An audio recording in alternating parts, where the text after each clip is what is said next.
Hello everyone and welcome to my YouTube channel brilliant chemistry. तो जैसा कि अभी तक हमने केमिकल बॉन्डिंग के काफ़ी सारे कंसेप्ट को कंप्लीट कर लिया है और आज हम करने जा रहे हैं केमिकल बॉन्डिंग का एक और बहुत ही अच्छा और बहुत ही इंटरेस्टिंग टॉपिक जिसका नाम है ड्रेगोस रूल। तो चलिए स्टार्ट करते हैं आज का ये लेक्चर। और आज के इस लेक्चर में हम देखेंगे कि ड्रेगोस रूल क्या होता है, इसके क्या एप्लीकेशन है और एक्चुअल में ड्रेगोस रूल को क्यों यूज में लिया गया, मतलब इस रूल को क्यों बनाया गया, इसका रीज़न क्या था। तो चलिए स्टार्ट करते हैं इसी के साथ आज का ये लेक्चर। सबसे पहले ड्रेगोस रूल क्यों यूज में लिया गया। तो have you ever wondered why a molecules in same groups have different bond angle. क्या आपने कभी सोचा है कि सेम ग्रुप के मॉलिक्यूल्स होने के बावजूद भी उन मॉलिक्यूल्स के बॉन्ड एंगल आपस में डिफरेंट होते हैं, जबकि हम क्या देखते हैं कि किसी ग्रुप में वही एटम प्रेजेंट होते हैं जिनकी प्रॉपर्टी सेम हो। ठीक है, तो अगर किन्हीं मॉलिक्यूल्स का सेम ग्रुप है, वो सेम ग्रुप के मेंबर हैं, तो उनकी तो और प्रॉपर्टी सेम होनी चाहिए, उनका फिर बॉन्ड एंगल भी सेम होना चाहिए। बट ऐसा नहीं होता। सेम ग्रुप में होने के बावजूद भी मॉलिक्यूल्स का बॉन्ड एंगल डिफरेंट पाया जाता है। तो इसका रीज़न क्या है, इस रीज़न को समझाने के लिए, इस रीज़न को बताने के लिए ही ड्रेगोस रूल प्रेडिक्ट किया गया, डेवलप किया गया। जैसे फॉर एग्जांपल ग्रुप 15 मतलब nitrogen family, nitrogen, phosphorus, arsenic, antimony. इनके जैसे फॉर एग्जांपल ग्रुप 15 के मॉलिक्यूल जैसे हम यहाँ पे ले लेते हैं इनके हाइड्राइड, अमोनिया, PH3 यानी फॉस्फिन, ASH3 एंड SbH3। ठीक है, तो ये ग्रुप 15 के मॉलिक्यूल्स ले लिए हमने। अब सेम ग्रुप के होने की वजह से इनका बॉन्ड एंगल क्या होना चाहिए, सेम होना चाहिए ना, बट ऐसा नहीं है। अमोनिया का बॉन्ड एंगल होता है 107 डिग्री। ये हमने हाइब्रिडाइजेशन में भी देखा था, जब हाइब्रिडाइजेशन पढ़ा था। ये अमोनिया का sp3 हाइब्रिडाइजेशन है, एक लोन पेयर है, तो इसका एंगल क्या है 107 डिग्री। फॉस्फेट का पाया जाता है 94 डिग्री।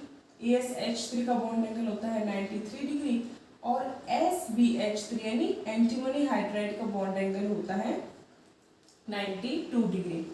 अब होना तो चाहिए था इन सबका सेम, बट सबका डिफरेंट है।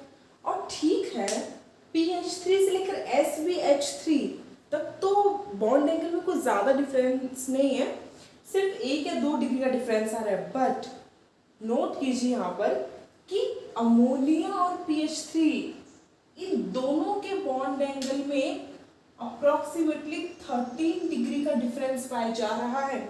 तो भाई सेम ग्रुप के मॉलिक्यूल्स होने के बावजूद भी अमोनिया और फोस्फीन के बॉन्ड एंगल में 13 डिग्री का डिफरेंस पाया जाता है। तो इतना ज़्यादा डिफरेंस पाए जाने का रीज़न क्या है, तो इसी चीज को एक्सप्लेन करने के लिए एक रूल डेवलप किया गया जिसे ड्रेगोस रूल कहते हैं। तो चलिए देखते हैं कि ड्रेगोस रूल क्या होता है। So if a central atom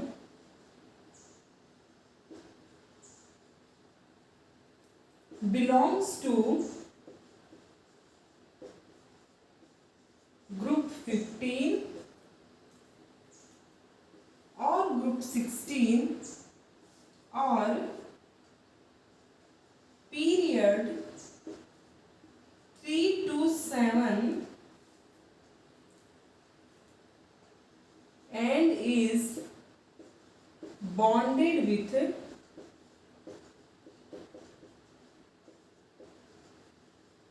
surrounding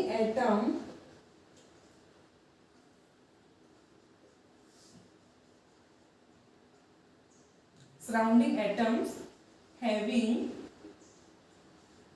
electronegativity equal or less than 2.5 like hydrogen.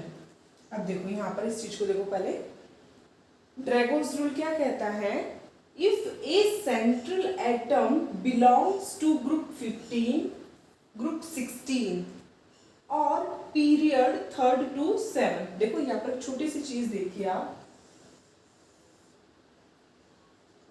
ये तो ग्रुप 15, यहाँ पर ग्रुप 16। ग्रुप 15 में कौन से आते हैं, नाइट्रोजन फैमिली आते हैं ना, nitrogen, phosphorus, arsenic, antimony, bismuth.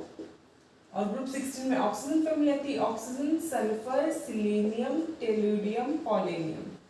तो ड्रैगोस रूल किस पर एप्लीकेबल है, यानी ड्रैगोस रूल किस पर अप्लाई किया जा सकता है, ओनली ग्रुप 15 और ग्रुप 16 के मेंबर्स पर, यानी नाइट्रोजन फैमिली और ऑक्सीजन फैमिली पर ही ड्रैगोस रूल अप्लाई किया जाता है, लागू होता है।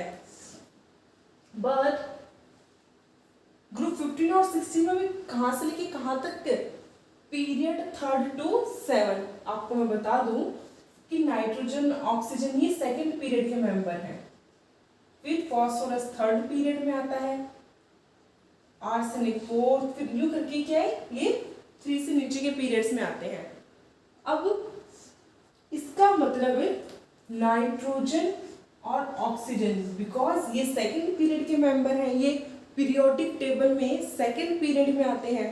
आपने पीरियोडिक टेबल पढ़ी हो तो आपको पता होगा कि पीरियोडिक टेबल में अप टू डाउन तो ग्रुप है, और जो इस टाइप से एलिमेंट अरेंज है ना वो पीरियड्स में है।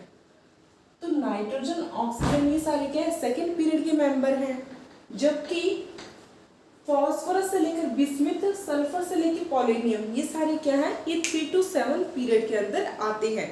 तो ड्रैगोस रूल सिर्फ और सिर्फ किस पर एप्लीकेबल है, ग्रुप 15, ग्रुप 16 के मेंबर और 3 से लेकर 7 पीरियड तक के मेंबर पर ये अप्लाई किया जाता है। इसमें नाइट्रोजन और ऑक्सीजन ड्रैगोस रूल के अंदर नहीं आते हैं, ठीक है। तो इसमें ही कहा गया है कि if a central atom belongs to group 15, group 16, period 3rd to 7 and is bonded with surrounding atoms, इसमें बोला कि यहाँ पर कोई भी सेंट्रल एटम हो वो होना चाहिए ग्रुप 15 और ग्रुप 16 का, वो भी 3rd से लेकर 7th पीरियड तक, मान के चलो जैसे फर्स्ट पीरियड, ठीक है। और ये बॉन्डेड यानी बंधा हुआ होना चाहिए with surrounding atoms having electronegativity equal और लेस देन 2.5, और इसके पास इससे ऐसे सराउंडिंग एटम जुड़े हुए होने चाहिए जिसकी इलेक्ट्रोनेगेटिविटी क्या हो, 2.5 से कम या फिर उसके बराबर हो। तो ऐसा किसकी होती है, हाइड्रोजन की होती है ना। तो फॉर एग्जांपल हमने यहाँ पर हाइड्रोजन ले लिए, ठीक है। तो अगर ऐसी कंडीशन है ना तो क्या होगा, तो देखिए then electron pair present in s orbital does not participate in hybridization।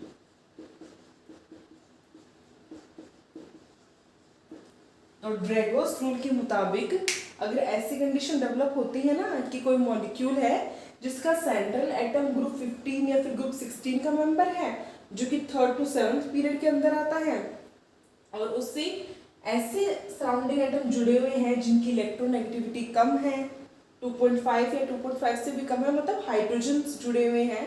तो ऐसी कंडीशन होने पर जो सेंट्रल एटम की जो s ऑर्बिटल होते हैं ना, उनमें जो इलेक्ट्रॉन पेयर होंगे वो does not participate in hybridization, यानी सेंट्रल एटम के s ऑर्बिटल में जो इलेक्ट्रॉन पेयर प्रेजेंट होंगे वो हाइब्रिडाइजेशन में पार्टिसिपेट नहीं करेंगे, ठीक है। तो जब अब s ऑर्बिटल के इलेक्ट्रॉन पार्टिसिपेट ही नहीं करेंगे हाइब्रिडाइजेशन में, तो फिर बॉन्ड कैसे बनेगा, इसका मतलब that means bonds formed by only pure P orbital. इसका मतलब बॉन्ड सिर्फ कौन सा ऑर्बिटल बनेगा, एस के तो इलेक्ट्रॉन पार्टिसिपेट करेंगे नहीं हाइब्रिडाइजेशन में, बॉन्ड बनाने में। इसका मतलब जो पी ऑर्बिटल है ना इन एटम का, सेंट्रल एटम का, सिर्फ वो ही, ओनली प्योर पी ऑर्बिटल ही बॉन्ड बनाने में पार्टिसिपेट करेंगे, बॉन्ड का फॉर्मेशन करेंगे। अब देखो यहां पर एक चीज नोट डाउन कर लेना आप कि एंड वी नो दैट, हम जानते हैं प्योर पी ऑर्बिटल की, जो प्योर पी ऑर्बिटल होते हैं ना, प्योर पी ऑर्बिटल कौन से होते हैं, तो प्योर पी ऑर्बिटल होते हैं पी एक्स, ये रहा P X, P Y and P Z.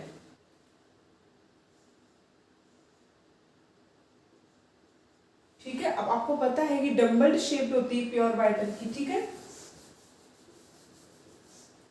अब देखो ये जो पी ऑर्बिटल होते हैं ना, ये पी एक्स ले लो, इसे पी वाई ले लीजिए एंड इसे आप पी जेड ले लीजिए।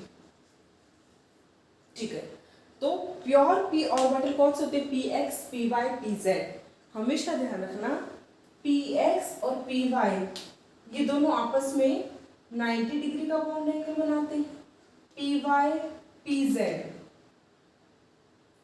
ये भी आपस में कितने डिग्री का बॉन्ड एंगल बनाते हैं, 90 डिग्री का बनाते हैं। और पी जेड और पी एक्स के आपस में कितने डिग्री का बॉन्ड एंगल बनाते हैं, 90 डिग्री का बॉन्ड एंगल बनाते हैं। एक्चुअल में बॉन्ड बनाने में सिर्फ यहाँ पर पी ऑर्बिटल पार्टिसिपेट करेंगे, एस ऑर्बिटल तो पार्टिसिपेट नहीं करेगा। और चूंकि वी नो दैट कि pure P orbital have 90 degree bond angle to each other, और क्योंकि बॉन्ड बनाने में सिर्फ पी ऑर्बिटल पार्टिसिपेट कर रहे हैं ना, और पी ऑर्बिटल तो आपस में 90 डिग्री के एंगल पर एक दूसरे से बंधे हुए रहते हैं। तो भाई जब पी ऑर्बिटल बॉन्ड बनाएंगे तो बनने वाले बॉन्ड का एंगल भी कितना हो जाएगा, 90 डिग्री। इसका मतलब जो बनने वाला मॉलिक्यूल होगा ना उसका एंगल भी कितना हो जाएगा, 90 डिग्री के नियरली, मतलब अप्रॉक्सीमेटली 90 डिग्री हो जाएगा। तो इसका मतलब ये रीजन है कि जब सेम मॉलिक्यूल हो, सेम ग्रुप में प्रेजेंट जो मॉलिक्यूल होते हैं ना उनका बॉन्ड एंगल डिफरेंट क्यों है, क्यों फॉस्फिन का 94 है, आर्सेनिक का 93 है, एंटीमनी का 92 डिग्री क्यों है, क्यों, क्योंकि यहाँ पर रीजन बता देना आपको सिंपल सा कि भाई ड्रैगोस रूल को फॉलो कर रहे हैं ये, तो एस ऑर्बिटल तो बॉन्ड बनाने में पार्टिसिपेट करेंगे नहीं हाइब्रिडाइजेशन में, यहाँ पर कोई हाइब्रिडाइजेशन होगा ही नहीं। और जब एस ऑर्बिटल हाइब्रिडाइजेशन में पार्टिसिपेट नहीं करेंगे इसका मतलब सिर्फ पी ऑर्बिटल बॉन्ड का फॉर्मेशन करेंगे, और हम जानते हैं कि पी ऑर्बिटल तो 90 डिग्री का बॉन्ड एंगल बनाते हैं। तो बनने वाले मॉलिक्यूल में भी बॉन्ड एंगल कौन सा मिलेगा हमें, 90 डिग्री के आसपास का ही मिलेगा ना। चलिए, तो ये होता है ड्रैगोस रूल। ठीक है, अब देखते हैं कि ड्रैगोस रूल मतलब ड्रैगोस रूल के लिए कंडीशन क्या क्या है। एंड ड्रैगोस रूल के लिए तो फर्स्ट कंडीशन क्या है कि central atom should be large and belongs to group 15, 16 और पीरियड 3 to 7, कि भाई जो सेंट्रल एटम है ना उसका साइज बड़ा होना चाहिए एंड वो ग्रुप 15 का या फिर 16 का और पीरियड 3 to 7 का मेंबर होना चाहिए। सेकंड कंडीशन क्या है, surrounding atoms should be small। Surrounding atom का साइज कैसा होना चाहिए, छोटा होना चाहिए and having less electronegativity approximately equal or less than 2.5।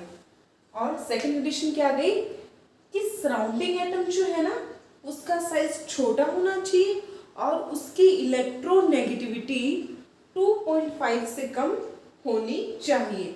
इसका मतलब सराउंडिंग एटम कौन हो सकते हैं, हाइड्रोजन हो सकते हैं। थर्ड कंडीशन क्या है, देयर मस्ट बी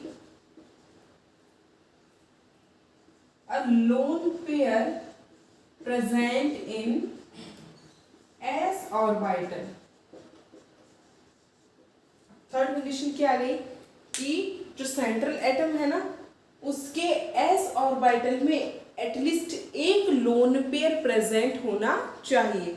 तो चलिए देखते हैं इसको विथ एग्जांपल। अभी हम देखो दो एग्जांपल देखेंगे, ठीक है। एक तो देखेंगे अमोनिया का, एक देखेंगे फॉस्फीन का। अब देखो अमोनिया ग्रुप में ऊपर ऊपर है ना, इसका साइज क्या है, छोटा, ठीक है। अब छोटा साइज है तो ये ड्रैगोस रूल को फॉलो नहीं करेगा। क्यों? क्योंकि ड्रैगोस रूल की तो कंडीशन क्या है, देखो बच्चों ड्रैगोस रूल के लिए कंडीशन है कि जो सेंट्रल एटम है ना, इसे सेंट्रल एटम ही कहते हैं ना, जो नंबर में एक होता है, और जो नंबर में बहुत सारे एटम होते हैं वो सराउंडिंग एटम कहते हैं। तो सेंट्रल एटम का साइज तो भाई बड़ा होना चाहिए, माना है तो ये 15 ग्रुप का ही, बट इसका साइज छोटा है ना, तो ये नॉट फॉलो ड्रैगोस रूल, ये ड्रैगोस रूल को फॉलो नहीं करेगा। अब ड्रैगोस रूल को फॉलो कौन करेगा, फॉस्फीन, PH3 को कहते हैं फॉस्फीन। इसके अलावा R से लिंक कर लेगा ASH3, इसके अलावा एंटीमनी कर लेगा SBH3, और ऑक्सीजन फैमिली में कौन कौन से कर सकते हैं, ऑक्सीजन तो करेगा नहीं तो सल्फर कर लेगा, सिलेनियम कर लेगा और टेलुरियम कर लेगा। तो ये ऐसे मॉलिक्यूल हैं जो इफेक्टिवली यानी बहुत ही ज्यादा इफेक्टिव तरीके से, प्रभावी तरीके से ड्रैगोस रूल को फॉलो करते हैं, और ड्रैगोस रूल इन्हीं मॉलिक्यूल पर अप्लाई किया जाता है। इसीलिए इन मॉलिक्यूल्स को ड्रैगोस मॉलिक्यूल भी कहा जाता है। इन्हें क्या कहेंगे, ड्रैगोस मॉलिक्यूल। क्यों कहते हैं, क्योंकि कौन से रूल को अप्लाई करते हैं, कौन से रूल को फॉलो करते हैं, ड्रैगोस रूल को। तो आई होप आपको ये पता चल गया होगा कि ड्रैगोस रूल को कौन कौन से मॉलिक्यूल फॉलो करते हैं और ड्रैगोस रूल के लिए क्या क्या कंडीशन है। अब देखो फॉस्फोरस का साइज बड़ा भी है, इससे ऐसे सराउंडिंग एटम जुड़े हुए हैं जिनका साइज छोटा है, जिनकी इलेक्ट्रोनेगेटिविटी 2.5 से कम है, जैसे कि हाइड्रोजन, ठीक है। और फॉस्फोरस के पास एक लोन पेयर भी है। तो भाई तो ड्रैगोस रूल की सारी कंडीशन फॉलो कर रहे हैं ना, इसीलिए ड्रैगोस रूल को फॉलो करता है और इसे ड्रैगोस मॉलिक्यूल के नाम से भी जाना जाता है। अब हम देखते हैं, ये तो हमने देख लिया कि ड्रैगोस रूल क्या होता है, कौन कौन से मॉलिक्यूल है जो ड्रैगोस रूल को फॉलो करते हैं, और क्यों एक ही क्यों सेम ही मॉलिक्यूल, सेम ही ग्रुप के मॉलिक्यूल्स अलग अलग बॉन्ड एंगल शो करते हैं। क्यों करते हैं, रीजन पता चल गया ना, इसलिए करते हैं क्योंकि ड्रैगोस जो मॉलिक्यूल होते हैं ना, जो ड्रैगोस रूल को फॉलो करते हैं, उनमें तो हाइब्रिडाइजेशन पाया ही नहीं जाता, और जब हाइब्रिडाइजेशन नहीं पाया जाएगा, s ऑर्बिटल के इलेक्ट्रॉन ही हाइब्रिडाइजेशन में बॉन्ड बनाने में पार्टिसिपेट नहीं करेंगे, तो अब बॉन्ड कौन बनाएगा, सिर्फ p ऑर्बिटल बनाएगा, और p ऑर्बिटल तो आपस में 90 डिग्री के बॉन्ड एंगल से जुड़े रहते हैं ना, तो p ऑर्बिटल से बनने वाला मॉलिक्यूल, बनने वाले बॉन्ड भी कितने डिग्री के होंगे, 90 डिग्री के। इसीलिए यही रीजन है कि भाई फॉस्फोरस और हाइड्रोजन के बीच का एंगल कितना होता है, 90 डिग्री का होता है, ठीक है। ध्यान रखना ये कंडीशन बहुत आपको ध्यान रखनी है कि जो ड्रैगोस मॉलिक्यूल होते हैं ना, उनका बॉन्ड एंगल अप्रोक्सीमेटली कितना होता है, नियरली यानी 90 डिग्री के आसपास होता है। अब हम देखेंगे ड्रैगोस रूल के क्या क्या एप्लीकेशंस ऑफ ड्रैगोस रूल। तो चलिए देखते हैं ड्रैगोस रूल की क्या क्या एप्लीकेशन है। फर्स्ट एप्लीकेशन क्या है कि ड्रैगोस रूल की हेल्प से हम क्या कर सकते हैं, बेसिसिटी को प्रेडिक्ट कर सकते हैं। ठीक है, ड्रैगोस रूल को यूज में लेकर हम मॉलिक्यूल की बेसिसिटी के बारे में पता लगा सकते हैं कि किस मॉलिक्यूल की बेसिसिटी ज्यादा है, किस मॉलिक्यूल की बेसिसिटी कम है। अब देखो बेसिसिटी का मतलब क्या है, आपने दो नाम सुने होंगे, एसिडिक, बेसिक। देखो एसिडिक तो वो होता है जो एसिड और बेस के ऊपर तीन थ्योरीज दी गई थी, लुईस की, आर्हेनियस की, ठीक है, और ब्रॉन्स्टन लोरे की। तो उनमें से एक थ्योरी ये कह रही थी कि एसिड तो वो होते हैं जो लोन पेयर एक्सेप्ट करते हैं और बेस वो होते हैं जो लोन पेयर डोनेट करते हैं। ठीक है, तो एसिडिटी बेसिसिटी उसी पर बेस्ड है। बेसिसिटी किसको कहेंगे, कोई मॉलिक्यूल ज्यादा बेसिक कब होगा, जब वो आराम से इजीली अपने लोन पेयर क्या कर दे, डोनेट कर दे बॉन्ड बनाने में या फिर हाइब्रिडाइजेशन में। तो बेसिसिटी का मतलब क्या होता है, टेंडेंसी यानी capacity, tendency to donate electron pair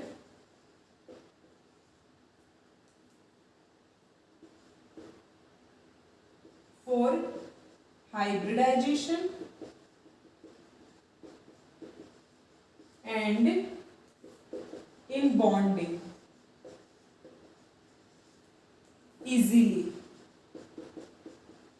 यानी बेसिसिटी किसे कहते हैं, कोई मॉलिक्यूल जितना इजीली अपने लोन पेयर ऑफ इलेक्ट्रॉन यानी अपने पास उपस्थित इलेक्ट्रॉन पेयर को हाइब्रिडाइजेशन में या फिर बॉन्ड बनाने में पार्टिसिपेट यानी डोनेट कर देता है, उसे उस मॉलिक्यूल की बेसिसिटी कहते हैं, और वो मॉलिक्यूल उतना ही ज़्यादा बेसिक होता है। तो ड्रैगोस रूल हमें ये बताता है कि why ammonia is more basic than phosphate. It is very very important. तो चलिए देखते हैं कि वाई अमोनिया फॉस्फेट से ज़्यादा बेसिक क्यों होता है। तो इसके लिए हमें क्या बनानी पड़ेगी, पहले दोनों की स्ट्रक्चर बनानी पड़ेगी। ये रहा अमोनिया और ये रहा फॉस्फेट।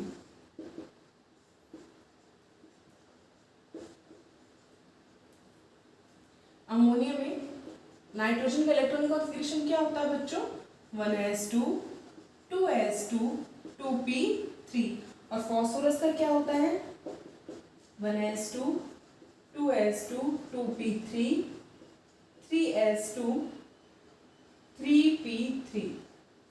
ठीक है, अब देखो एक बात हमेशा ध्यान रखना, ये हमने ओवरलैपिंग का कंसेप्ट पढ़ा था, तब भी देखा था कि चाहे हाइब्रिडाइजेशन हो, ठीक है, हाइब्रिडाइजेशन में कभी भी इनर ऑर्बिटल पार्टिसिपेट नहीं करता। हाइब्रिडाइजेशन में हमेशा कौन से ऑर्बिटल पार्टिसिपेट करते हैं, वैलेंस शेल के ऑर्बिटल पार्टिसिपेट करते हैं। वैलेंस शेल के इलेक्ट्रॉन ही होते हैं जो बॉन्ड बनाने में पार्टिसिपेट होते हैं। ठीक है, तो अब देखो इसका ऑर्बिटल डायग्राम बनाते हैं हम। अब 1s का नहीं बनाएंगे, क्यों, क्योंकि 1s तो इनर शेल का इलेक्ट्रॉन है ना, इनर शेल में से इलेक्ट्रॉन नहीं निकलेंगे बॉन्ड बनाने के लिए, पहले किस में से निकलेंगे, आउटर शेल में से। ये पढ़ा था ना अपने बोर्स मॉडल का। अब भाई इसमें 2 इलेक्ट्रॉन हैं और नाइट्रोजन और फॉस्फोरस के केस में आउटर मोस्ट शेल में कितने इलेक्ट्रॉन हैं, 5। तो अब हाइब्रिडाइजेशन होगा, बॉन्ड फॉर्मेशन होगा दो एटम्स के बीच में, तो पहले बाहर के इलेक्ट्रॉन निकलेंगे, अंदर वाले इलेक्ट्रॉन बॉन्ड में पार्टिसिपेट नहीं करेंगे ना, तो इसका मतलब हाइब्रिडाइजेशन आउटर मोस्ट जो ऑर्बिटल है वो शो करेंगे। तो 1s तो हाइब्रिडाइजेशन पार्टिसिपेट करेगा नहीं, कौन सा करेगा, 2s और 2p। 2s में कितने इलेक्ट्रॉन है, 2, और 2p में कितने हैं, 3। अब देखो, अब नाइट्रोजन ने 3 हाइड्रोजन के साथ बॉन्ड बना रखा है ना, तो देखो यहाँ पर क्या होगा, आपको पता है अमोनिया में कौन सा हाइब्रिडाइजेशन होता है, sp3। एक s मिलता है हाइब्रिडाइजेशन में और 3 p ऑर्बिटल मिलते हैं, तब जाके बनता है sp3 हाइब्रिडाइजेशन। तो अमोनिया में जो 2s वाला इलेक्ट्रॉन है ना, ये तो as a lone pair present रहता है, ठीक है, और ये जो पी के 3 इलेक्ट्रॉन है ना, ये हाइड्रोजन के इलेक्ट्रॉन के साथ शेयरिंग कर लेते हैं और 3 सिग्मा बॉन्ड का फॉर्मेशन कर लेते हैं। अब देखो नोट करो, यहाँ पर नाइट्रोजन के पास जो s ऑर्बिटल में इलेक्ट्रॉन है उन्होंने हाइब्रिडाइजेशन में पार्टिसिपेट किया है ना, बिल्कुल किया है, तभी तो हाइब्रिडाइजेशन sp3 हुआ है। ठीक है, यानी नाइट्रोजन ने क्या किया, अपने s ऑर्बिटल के इलेक्ट्रॉन को इजीली हाइब्रिडाइजेशन में पार्टिसिपेट करवा दिया। ठीक है, एज अ लोन पेयर। तो इसका मतलब ये क्या हो गया, मोर बेसिक, इसकी बेसिसिटी ज्यादा हो गई। भाई बेसिक तो वही होगा ना जो इजीली अपने इलेक्ट्रॉन पेयर को हाइब्रिडाइजेशन में डोनेट करवा देगा, अमोनिया ने करवा दिया।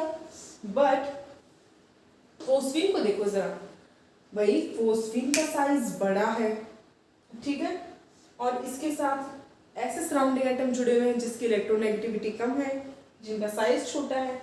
तो भाई ये सिंपल मॉलिक्यूल नहीं रहा, ये कौन से रूल को फॉलो कर रहा है, ये फॉलो कर रहा है ड्रैगोस रूल को ना। और भाई ड्रैगोस रूल के बारे में तो हमने ये पढ़ा था कि ड्रैगोस रूल में तो कोई भी हाइब्रिडाइजेशन नहीं होता, नो हाइब्रिडाइजेशन। ड्रैगोस रूल में तो कोई ड्रैगोस जो मॉलिक्यूल होते हैं ना उनमें तो हाइब्रिडाइजेशन पाया ही नहीं जाता, उनमें तो बॉन्ड बनता है सिंपल p ऑर्बिटल की आपस में ओवरलैपिंग से बनता है। ठीक है, अब इसका मतलब यहाँ पर हाइब्रिडाइजेशन नहीं हो रहा है, जैसे ये 2s का रहा और ये 2p के इलेक्ट्रॉन रहे। तो ड्रैगोस रूल तो कहता ही है कि जो s ऑर्बिटल के जो इलेक्ट्रॉन है ना वो पार्टिसिपेट नहीं करेंगे हाइब्रिडाइजेशन में। यानी सिंपल सी बात है कि ड्रैगोस मॉलिक्यूल यानी pH3 में तो हाइब्रिडाइजेशन पाया ही नहीं जाता। तो हाइब्रिडाइजेशन कब होगा, जब दो डिफरेंट ऑर्बिटल मिलेंगे ना s और p आपस में मिलेंगे तभी तो एक हाइब्रिडाइज्ड ऑर्बिटल बनेगा। जब यहाँ पर s ऑर्बिटल के इलेक्ट्रॉन हाइब्रिडाइजेशन में पार्टिसिपेट नहीं कर रहे, इसका मतलब कोई हाइब्रिडाइजेशन नहीं हो रहा। इसका मतलब ये जो 3 हाइड्रोजन है ना इन्होंने कैसे बॉन्ड बनाया p से, सिंपल ओवरलैपिंग करके 3 हाइड्रोजन जुड़े, तीनों के ऑर्बिटल ने क्या किए, p के ऑर्बिटल से ओवरलैपिंग कर ली और ओवरलैपिंग करके मतलब एक इलेक्ट्रॉन हाइड्रोजन ने अपना दिया, एक इलेक्ट्रॉन p ने अपना दिया और एक बॉन्ड का फॉर्मेशन कर लिया, ओवरलैपिंग कर ली। तो ये बने हैं ओवरलैपिंग से, यहाँ पर कोई भी हाइब्रिडाइजेशन नहीं हुआ। तो जब हाइब्रिडाइजेशन ही नहीं हुआ इसका मतलब है ये जो p ने अपने इलेक्ट्रॉन को इजीली पार्टिसिपेट करवाया नहीं, ना तो p ने अपने s इलेक्ट्रॉनों को बॉन्ड बनाने में काम में लिया और न ही हाइब्रिडाइजेशन में काम में लिया। तो भाई ऐसे मॉलिक्यूल जो अपने इलेक्ट्रॉन पेयर को डोनेट नहीं करते हैं हाइब्रिडाइजेशन में फिर बॉन्ड बनाने में, ऐसे मॉलिक्यूल क्या होते हैं, लेस बेसिक। तो ये तो क्या हो गया, लेस बेसिक। बस इतना ये रीजन है कि अमोनिया मोर बेसिक होता है फॉस्फेन से। तो अगर क्वेश्चन आ जाए ना कि why ammonia is more basic than phosphine, तो आप क्या बोलेंगे, बिकॉज अमोनिया के पास s ऑर्बिटल में जो लोन पेयर प्रेजेंट होता है वो हाइब्रिडाइजेशन में पार्टिसिपेट करता है, यानी अमोनिया अपने लोन पेयर को इजीली sp3 हाइब्रिडाइजेशन में पार्टिसिपेट करवा देता है जिससे एक मॉलिक्यूल का फॉर्मेशन हो जाता है। तो इजीली इलेक्ट्रॉन पर डोनेट करने की कैपेसिटी होने के कारण अमोनिया ज़्यादा बेसिक होता है, जबकि pH3 ड्रैगोस रूल को फॉलो करता है, pH3 में हाइब्रिडाइजेशन नहीं पाया जाता, इसीलिए pH3 में s के पास जो इलेक्ट्रॉन पेयर होते हैं वो डोनेट नहीं होते हैं, वो p के पास ही रहते हैं और इलेक्ट्रॉन पेयर डोनेट ना कर पाने के कारण फॉस्फेन कैसी हो जाती है, लेस बेसिक हो जाती है। देखो इसी की सेकंड एप्लीकेशन ये भी है कि इन दोनों में से सबसे ज्यादा स्ट्रॉन्ग बॉन्ड किसका है, अमोनिया का है या फॉस्फेन का। तो आपने अगर प्रीवियस वीडियो देखा है हमारा जिसमें हमने बॉन्ड पैरामीटर पढ़े थे तो मैंने आपको बताया था जिसमें परसेंट एस करेक्टर ज्यादा होते हैं बॉन्ड स्ट्रेंथ उसकी सबसे ज्यादा होती है। अब देखो जितना ज्यादा परसेंट एस करेक्टर वो बॉन्ड उतना ही ज्यादा स्ट्रॉन्ग बनेगा। अब अमोनिया में कौन सा हाइब्रिडाइजेशन, sp3 हाइब्रिडाइजेशन है ना, यानी यहाँ पर 25% क्या है, एस कैरेक्टर है, ठीक है।